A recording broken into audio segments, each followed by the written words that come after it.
Cricket एक अनिश्चितताओं का खेल है और क्रिकेट में हार या जीत पहले मान लेना ये एक बेवकूफ़ी है और यह वाक्य लगभग हर एक व्यक्ति ने सुना या महसूस किया होगा।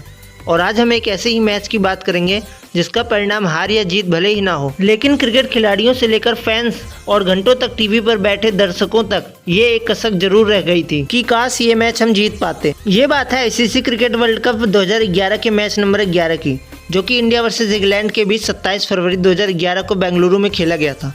पहले इस मैच का वेन्यू कोलकाता का ईडन गार्डन था, लेकिन काम समय पर न पूरा होने के कारण ये मैच बेंगलुरु शिफ्ट किया गया था। इस मैच में भारत ने पहले टॉस जीतकर बैटिंग करने का फैसला किया और भारत की तरफ से वीरेंद्र सहवाग और सचिन तेंदुलकर ओपनिंग के लिए आए। भारत का पहला विकेट 46 रनों पर गिरा।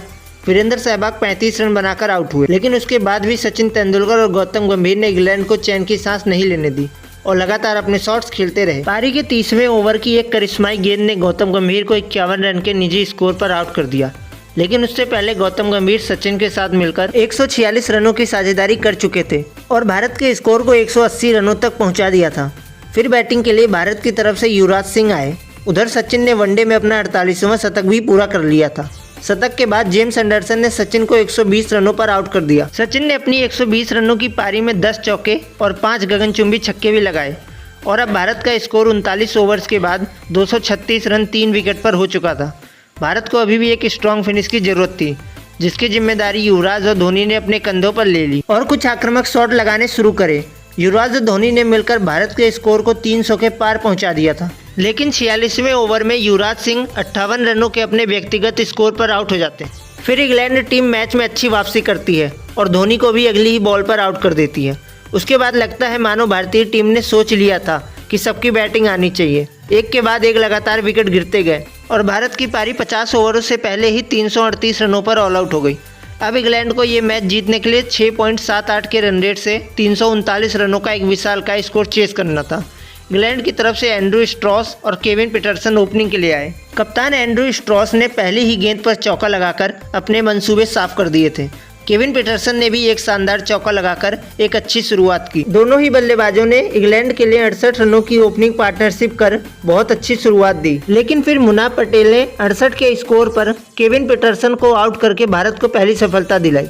केविन पीटरसन 22 बॉल्स में 31 रन बनाकर आउट हो चुके थे, लेकिन स्ट्रॉस पहले विकेट गिरने के बाद अब जोनाथन ट्रॉट के साथ एक अच्छी पार्टनरशिप कर ही रहे थे कि पीयूष चावला ने उन्हें भी एलबीडब्ल्यू आउट कर दिया। अब इंग्लैंड का स्कोर 17वें ओवर में 111 रनों पर 2 विकेट गिर चुका था। इंग्लैंड की तरफ से इयन बेल चौथे नंबर पर उतरे। एंड्रू स्ट्रॉस और इयन बेल इंग्लैंड की पारी को आगे बढ़ाए जा रहे थे। 28वें ओवर में एंड्रू स्ट्रॉस ने 1 रन लेकर अपना शतक पूरा किया।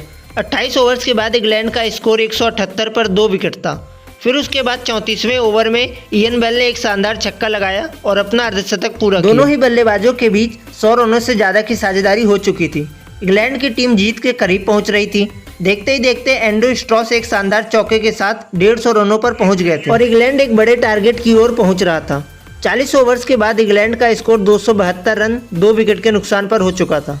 इंग्लैंड को जीत के लिए अब सिर्फ 60 बॉल्स में 67 रनों की जरूरत थी और 8 विकेट उनके हाथ में थे। पारी का 42वां ओवर भारत की तरफ से पीयूष चावला लेकर आए और पीयूष चावला ने उस ओवर में सिर्फ 2 रन दिए और फिर उसके बाद अगले ओवर में जहीर खान ने भारत के लिए पूरा मैच ही बदल दिया। जहीर खान ने ओवर की चौथी बॉल पर पहले तो इयन बेल को विराट कोहली के हाथों कैच आउट कराया और फिर 5वीं बॉल पर एक इन स्विंगर यॉर्कर से कप्तान एंड्रू स्ट्रॉस को एलबीडब्ल्यू आउट कर दिया। इयन बेल ने 69 और एंड्रू स्ट्रॉस ने 158 रन बनाए। जहीर खान के इस करिश्माई ओवर के बाद मैच भारत की पकड़ में आने लगा था। इंग्लैंड को जीत के लिए 42 बॉल्स में 58 रनों की जरूरत थी, जो कि इतना कठिन नहीं होने वाला था। फिर अगला ओवर पीयूष चावला ने डाला और सिर्फ 2 रन दिए और जहीर खान ने 45वें ओवर में कॉलिंगवुड को भी क्लीन बोल्ड करके पूरी तरह से भारत को मैच में वापस ला दिया। 45 ओवर्स के बाद इंग्लैंड का स्कोर 287 रन 5 विकेट के नुकसान पर था और अब इंग्लैंड को जीत के लिए 5 ओवर में 52 रनों की जरूरत थी। 46वें ओवर में इंग्लैंड ने 10 रन बटोरे, लेकिन हरभजन सिंह ने मैट प्रायर का विकेट भी ले लिया था। 48वां ओवर भारत की तरफ से मुनाफ पटेल ने डाला और इस ओवर में मुनाफ पटेल ने सिर्फ 5 रन दिए और 1 विकेट भी लिया।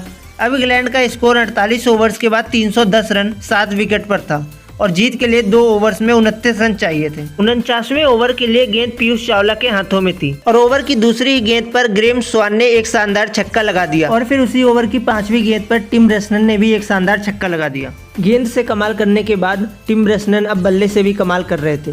लेकिन अगली गेंद पर चावला ने उन्हें आउट कर दिया।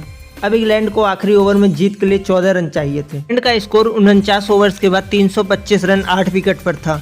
भारत की तरफ से आखिरी ओवर मुनाफ पटेल ने डाला। ओवर की तीसरी गेंद पर शहजाद ने एक सिक्स लगाकर इंग्लैंड को गेम में वापस ला दिया था। मैच आखिरी गेंद तक गया और आखिरी गेंद पर इंग्लैंड को जीतने के लिए 2 रन चाहिए थे और इंग्लैंड सिर्फ 1 रन ही बना सका और लास्ट में ये मैच टाई रहा। इंग्लैंड इस टाई मैच से बहुत खुश था, लेकिन भारत जीता हुआ मैच भी नहीं जीत पाया। जहीर खान के बदौलत ही मैच में भारत वापस आ पाया था, लेकिन अगले दिन ये चर्चा होने लगी थी कि जहीर खान की वजह से ही भारत मैच नहीं जीत पाए। दरअसल हुआ क्या था कि भारत की बल्लेबाजी के दौरान जहीर खान दूसरा रन लेने के चक्कर में रन आउट हो गए थे, लेकिन जहीर खान ने पहला रन भी कंप्लीट नहीं किया था। इस वजह से भारत को वो रन भी नहीं मिला था और भारत की पारी 338 रनों पर ही सिमट गई थी। आपके हिसाब से क्या जहीर खान की उस एक गलती के कारण भारत मैच नहीं जीत पाया था? कमेंट सेक्शन में जरूर बताएं और वीडियो अच्छी लगी हो तो वीडियो को लाइक जरूर करें और ऐसी ही कमाल की स्टोरीज के लिए चैनल को सब्सक्राइब जरूर करें।